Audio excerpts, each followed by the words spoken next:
성경 공부까지 자녀들이 맡으셔서 하셨는데 내년에는 설교까지 평신도에게 좀 맡기려고 해요.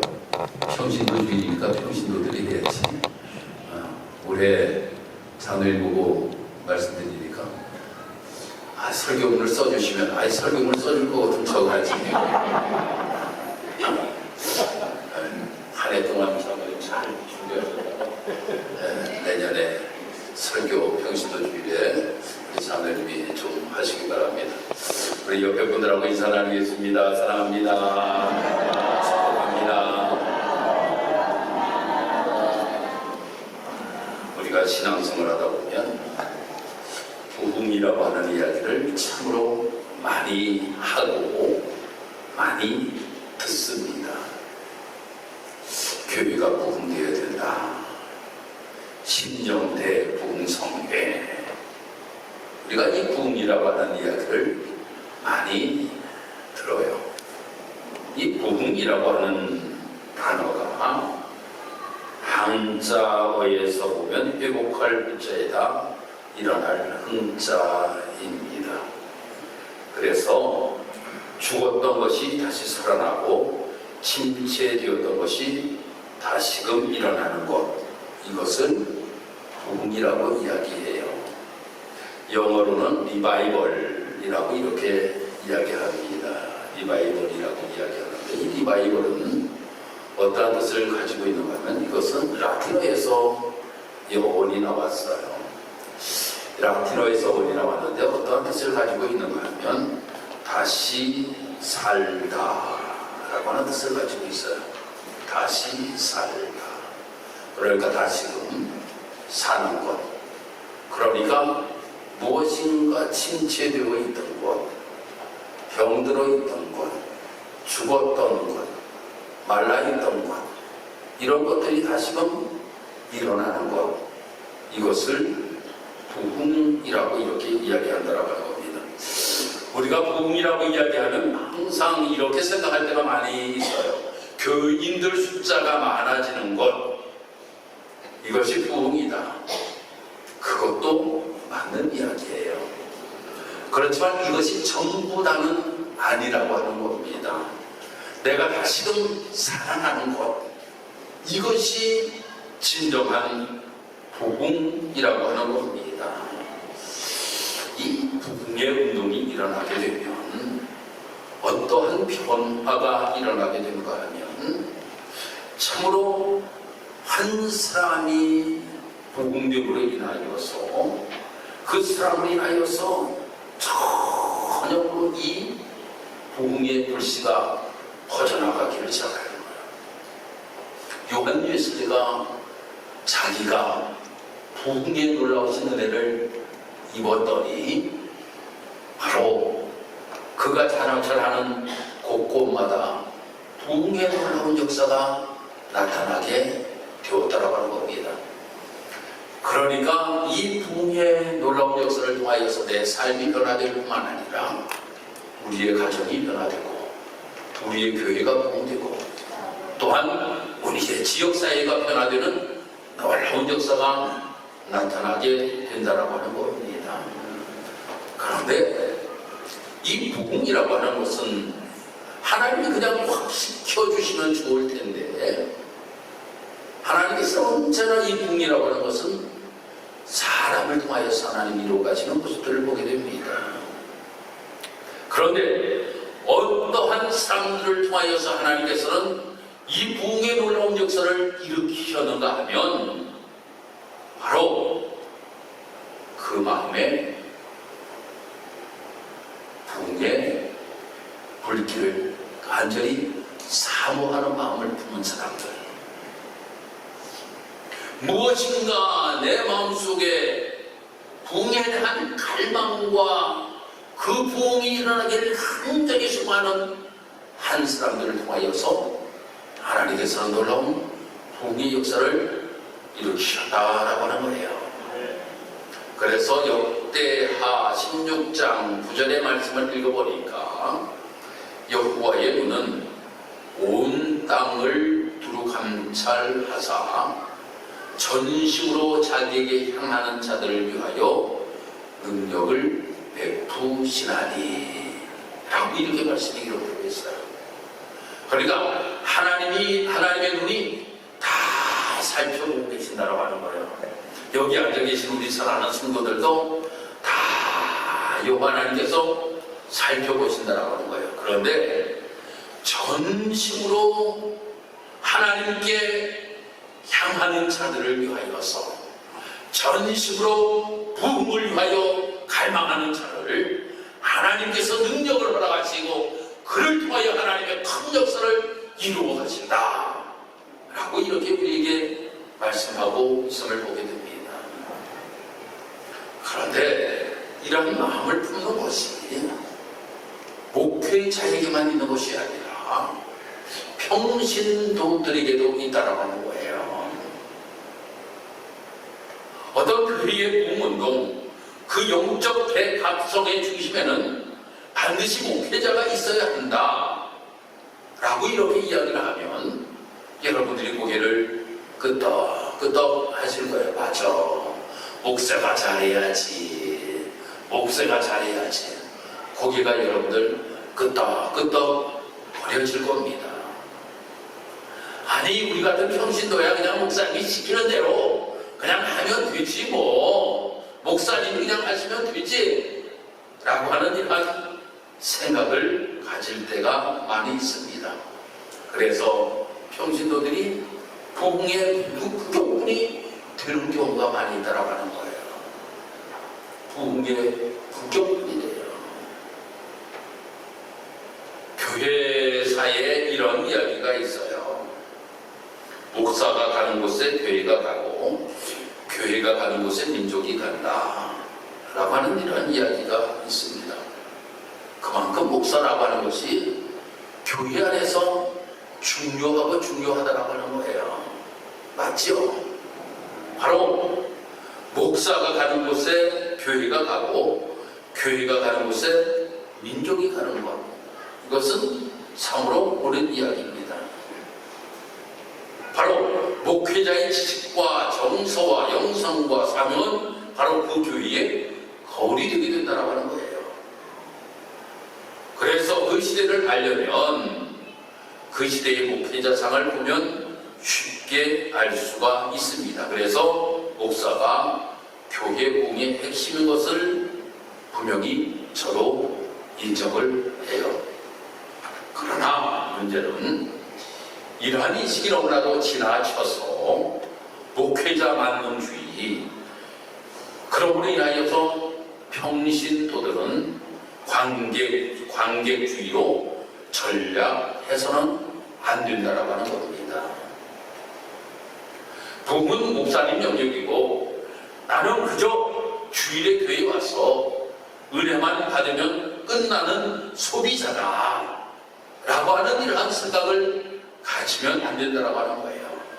이 생각을 우리에게 넣어주는 것이 악한 사단들이 우리에게 넣어주는 것이에요.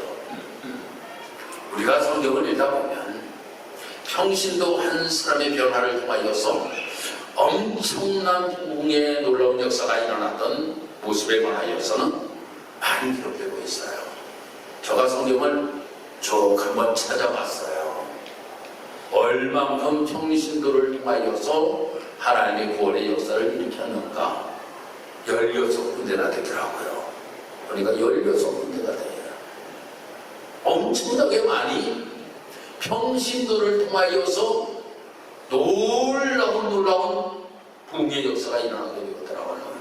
그 중에 대표적인 것이 누구인가 하면 예수님 시대에 한 평신도가 있었어요. 그 예수님 시대에 한 평신도가 있었는데 그 평신도가 누구인가 하면 사마리아 여인이에요. 사마리아 여인. 사마리아 여인이 목회자라고 하는 이야기 여러분들 들어보셨어요? 못 들어보셨죠? 사마리아 여인은 평신도 중에서도 아주 예수님을 만나서 갑자기 예수님을 믿게 된 한 여인이가 따라가는 겁니다. 예수님의 말씀을 해야 돼요. 그 예수님 말씀을 듣다가 큰 은혜를 받게 돼요. 그가 너무나도 큰 은혜를 받게 돼요. 그러니 그가 하였던 행동이 무엇입니까? 들고 뛰잖아요. 어디를 향하여서? 동네를 향하여서. 동네를 향하여 들고 뛰고 그 동네를 가갖고 내가 그리스도를 만났다. 내가 그리스도를 만났다. 내가 메시아를 만났다. 라고 이렇게 외침으로 인하여서 사마리아 성을 변화시키는 놀라운 역사가 일어나게 되었던 모습들을 보게 됩니다. 바로 이렇게 평신도들을 통하여서 하나님의 구원의 역사를 이루어 나간 것을 보게 되면 바로 구약 성경에도 평신도를 통하여서 신약 성경에도 평신도를 통하여서 놀라운 하나님의 역사를 이루어갔던 모습에 관하여 기록이 되고 있음을 보게 됩니다. 사랑하는 성도 여러분, 오늘 저희들이 읽은 이 안디옥 교회, 이 안디옥 교회도 보면 목회자를 중심으로 하여서 세워진 교회가 절대로 아니라고 하는 겁니다. 평신도들을 통하여서 세워진 교회예요. 이 평신도들을 통하여서 세워진 교회인데 어떻게 그 교회가 세워졌는가 하면 예루살렘에 엄청난 핍박이 오게 됩니다. 예수 믿는 사람들에 대한 엄청난 핍박이 몰려들게 돼요. 그래서 사람들이 예루살렘에서 흩어지게 되는 거예요. 흩어져요. 흩어지고 나서 이 안디옥 지역에도 그들이 머물러 삶을 살아가게 됩니다. 그러던 중에 이 안디옥으로 왔던 평신도들이 처음에는 유대인들에게만 말씀을 전하고 그들에게 예수 믿을 것을 권면하며 그러다가 헬라인에게 말씀을 전하게 돼요. 헬라인에게 말씀을 전하셨는데 그 헬라인들이 예수 믿기를 시작하는 거예요. 예수 믿기를 시작합니다. 그래서 이방인들 중심으로 세워진 교회가 바로 안디옥 교회였다고 하는 겁니다. 그런데 놀라운 역사가 일어나게 됩니다. 그 교회가 역사가 오래된 것이 아니에요. 10년 아니 50년 우리 교회처럼 79년 이렇게 된 교회가 아니라고 하는 겁니다. 이제 막 세워진 교회다라고 하는 거예요. 그런데 이 교회가 진정으로 1년 반 만에 2명의 선교사를 파송하는 교회가 되게 되었다라고 하는 거예요. 생각해 보시죠. 아니 교회가 개척된 지 1년 반 만에 그 교회에서 2명의 선교사를 파송하는 이런 놀라운 역사가 일어나던 교회가 안디옥 교회라고 하는 겁니다. 바로 이 모습을 보면 이 안디옥 교회라고 하는 것은 교회가 세워진 것이 어떤 사도들을 통하여서 교회가 세워진 것이 아니라 평신도들을 위하여 평신도들을 통하여서 교회가 세워졌는데 아주 모범적으로 성장하였던 교회가 바로 이 안디옥 교회다라고 하는 것을 보게 됩니다. 사랑하는 성도 여러분, 안디옥 교회가 이렇게 평신도들을 통하여서 교회가 세워지게 되고 복음의 놀라운 역사가 일어났던 것처럼 우리 직사는 교회도 분명히 이러한 놀라운 역사가 일어날 수 있다고 하는 겁니다.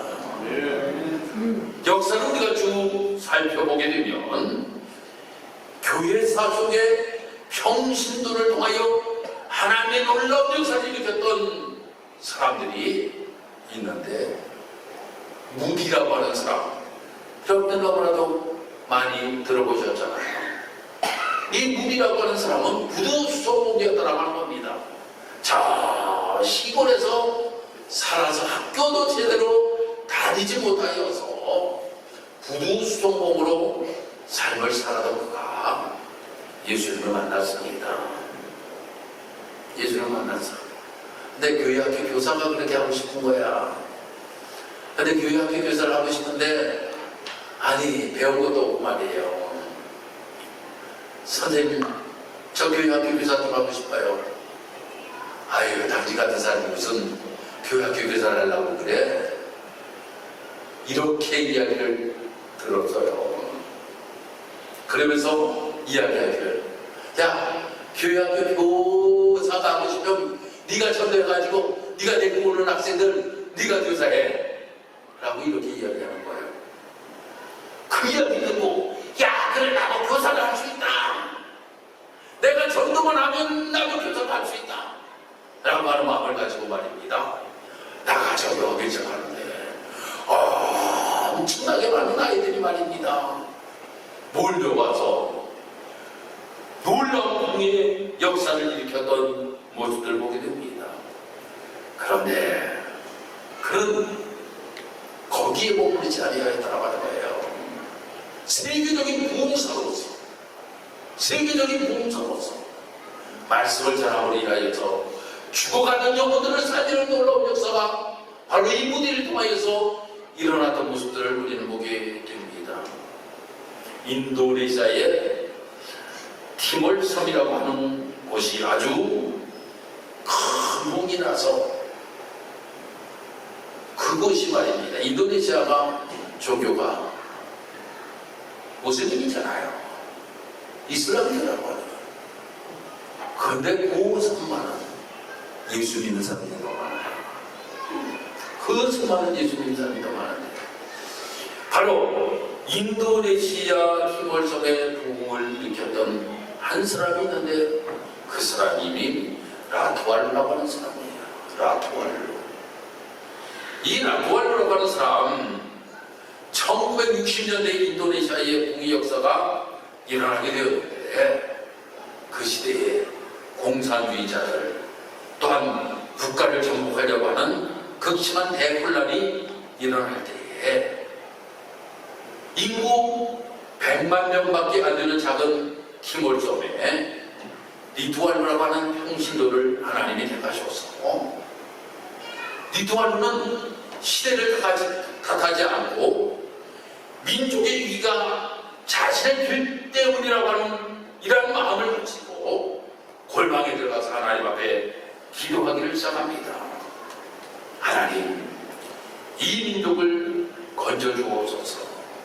하나님, 우리 섬에 성령의 불을 던져주옵소서. 이렇게 하나님 앞에 한 평신도가 간절하게 하나님 앞에 기도하였더니 하나님께서 하늘문을 열어주셨다고 하는 겁니다. 그래서 기도의 불씨가 퍼져나가기를 시작하고 1년 동안에 무려 8만 명이나 되는 사람들이 예수를 구주로 영접하는 놀라운 역사가 나타나게 되었다고 하는 거예요. 바로 라투알루의 한 사람이 골방에 들어가서 하나님, 이 민족을 건져주옵소서. 하나님, 성령의 불을 하나님 나누어 주옵소서. 이 간절한 기도를 통하여서 하나님의 큰 역사가 일어나게 되었다라고 하는 겁니다. 또 이반 누고치라고 하는 사람이 있습니다.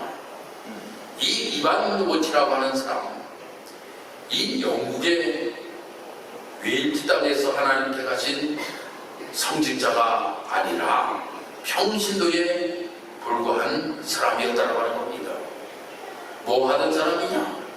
광부였어요. 광부였다고 하는 겁니다. 정말 그 깊은 태도 속에서 막노동을 하면서도 기도를 멈추지를 아니하였다고 하는 겁니다. 1904년 어느 날 성령의 압도적인 임재 앞에 바닥에 엎드려진 그는 가슴을 치며 하나님 앞에 기도하였어요. 하나님, 저를 깨뜨려 주시옵소서. 저를 부수어 주시옵소서. 이렇게 하나님 앞에 간절하게 기도하였는데 하나님 앞에 기도하는 그에게 성령의 바람이 불어오기를 시작합니다. 그리고 불과 9개월 만에 10만 명이라고 하는 사람이 하나님 앞에로 돌아오는 놀라운 역사가 나타나게 되었다고 하는 거예요. 이 모든 것들이 실제적으로 있었던 이야기라고 하는 겁니다. 저가 지어낸 얘기가 아니라 한 사람의 평신도 바로 에우디를 통하여서, 한 사람의 평신도 라두아리를 통하여서, 한 사람의 평신도 이반 노버츠를 통하여서 하나님의 큰 부흥의 역사가 일어나게 되었던 모습들을 우리는 보게 됩니다. 사랑하는 성도 여러분, 그런데 지금은 어떻습니까? 우리는 너무나도 영적 패배주의의 삶을 살아갈 때가 많이 있습니다. 교회는 다니기를 다니는데 부흥에 대한 기대를 가지지를 않습니다. 또 다른 하나는 무엇인가 하면 교회에 내가 구경꾼으로는 괜찮지만 내가 교회 부흥의 주체가 되려고는 하지를 아니한다라고 하는 겁니다. 목사가 평신도 지도자가 우리 직사는교회가 부흥되어야 됩니다. 직사는교회 부흥된다, 할 수 있다, 해보자 라고 이렇게 외치면 혹시 이렇게 생각하시는 분은 없는지요? 목사님, 구름 한 점 없는 곳에 비 내리는 거 보았습니까? 지금 이러한 시대에 우리가 삶을 살아가고 있는데, 아니 저 파란 하늘 보고 비 내려달라고 하는 목사님은 아니신지요? 아니 혹시 저 파란 하늘에서 비는 내릴 수 있다 할지라도 저 아프리카 땅에 물 오기를 기도하시는 것은 아닙니까? 라고 이렇게 혹 생각하시는 분들이 있습니까? 아니에요. 하나님께서는 큰 부흥을 우리를 통하여서도 이루어가기를 원하시고 계신다라고 하는 겁니다. 히스기야 시대에는 너무나도 황폐한 이러한 상황에 놓여 있었습니다. 아하스라고 왕이 온 성전문을 다 닫아놓고 이제 우리가 하나님 앞에 나아가 예배하는 것이 아니라 이제는 우리가 우상 숭배를 하여야지만이 살 수 있다라고 하는 이러한 생각을 하고 있었지만 히스기야가 왕이 되고 나서 성전문을 열기를 시작합니다. 그리고 하나님 앞에 기도합니다. 그랬더니 하나님께서 부흥의 놀라운 역사를 일으켜 주셨던 모습들을 우리는 보게 됩니다. 사랑하는 성도 여러분, 우리 직사님께는 부흥됩니다. 목사와 평신도들이 서로 협력하여 선을 이뤄나가기를 하나님께서 원하시고 계십니다. 저도 부흥에 대한 열망, 이 자리에 계신 우리 사랑하는 자녀님들과 우리 사랑하는 평신도들이 모두가 정말로 부흥의 물씨가 나를 통하여서 이루어지게 된다고 하는 이러한 놀라운 결단이 여러분들이 있기를 바랍니다. 그럼 인하여서 평신도주의를 맞이하여서 주님, 내 마음속에 부흥의 불씨를 비춰 주옵소서. 그러므로 말미암아 나를 통하여서 하나님의 나라가 확장되고 이 땅이 변화되는 놀라운 역사를 일으킬 수 있는 주요 되게 하여 주옵소서. 이 고백이 있는 우리 모든 성도 여러분 다 되기를 주님의 이름으로 축복합니다. 기도하겠습니다. 하나님 감사합니다. 평신도주의를 맞이하여서 우리가 함께 말씀 속에서 안디옥 교회의 모습을 우리가 보면서 정말 너무나도 미약한 교회, 평신도들을 통하여서 세워진 교회, 그렇지만 평신도들의 불타는 부흥의 불씨가 그들에게 있었습니다. 그러므로 인하여 선교사를 파송합니다. 사회를 변화시킵니다. 사람들이 그리스도인이라고 칭하게 됩니다. 이 놀라운 역사가 바로 이 안디옥 교회에서 일어난 같이 우리 직산업교회가 이러한 교회가 되기를 원합니다. 그럼 우리 교회를 통하여서 하나님의 교회가 가지는 놀라우신 아름다운 부흥의 역사가 종과 우리 사랑하는 모든 평신도들이 협력하여 아름답게 이루어지는 역사가 있도록 하나님이 도와시고 축복하여 주옵소서. 예수님의 이름으로 기도드리옵나이다. 아멘.